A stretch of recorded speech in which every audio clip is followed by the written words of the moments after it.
kepada Pangap untuk segera sebelum matahari terbenam Pangkostrat diganti. Dan kepada penggantinya ditugaskan untuk segera mengembalikan semua pasukan-pasukan Kostrad ke tempatnya masing-masing. Pemberhentian Prabowo dari dinas militer.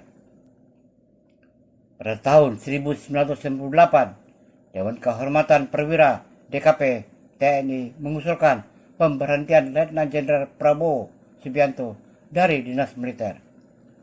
Keputusan ini didasarkan pada dugaan keterlibatannya dalam kasus penculikan aktivis pro-demokrasi pada masa Orde Baru. Latar belakang pemberhentian.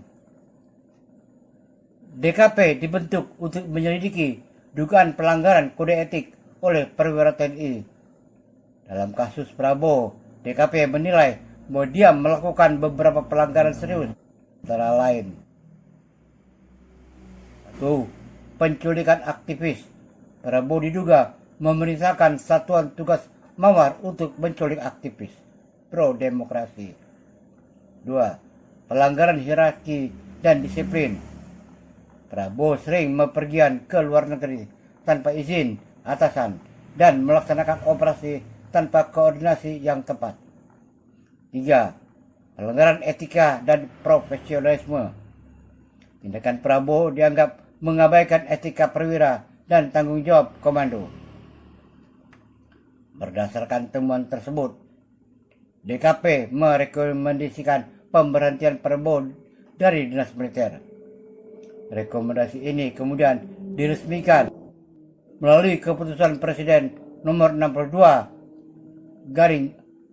ABRI/998 pada 20 November tahun 1998. Anggota DKP yang menyidangkan Prabowo. Sidang DKP terhadap Prabowo dihadiri oleh 7 perwira tinggi TNI, yaitu 1.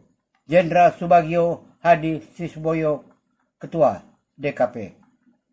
2. Letnan Jenderal Fahru Roji. 3. Letnan Jenderal Susilo Bambang Yudhoyono. 4. Letnan Jenderal Yusuf Kartanegara. 5. Letnan Jenderal Agung Gumelar. 6. Letnan Jenderal Ari J. Kubaaf. 7. Letnan Jenderal Jamari Caniago. Kontroversi dan pandangan berbeda. Meskipun Prabowo diberhentikan dari dinas militer, ia tidak pernah melalui proses hukum formal di pengadilan. Hal ini menimbulkan perdebatan mengenai keabsahan keputusan tersebut. Beberapa pihak berpendapat bahwa pemberhentian tersebut tidak sah karena tidak didasarkan pada keputusan pengadilan yang berkekuatan hukum tetap. Pada Februari tahun 2024, Presiden Joko Widodo menganugerahkan gelar Jenderal Kehormatan kepada Prabowo.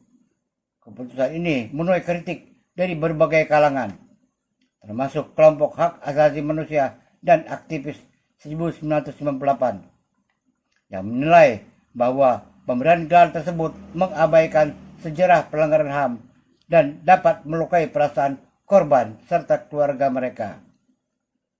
Dengan demikian, meskipun Prabowo diberhentikan dari dinas militer pada tahun 1998, status hukum dan moral atas tindakannya masih menjadi perdebatan hingga kini.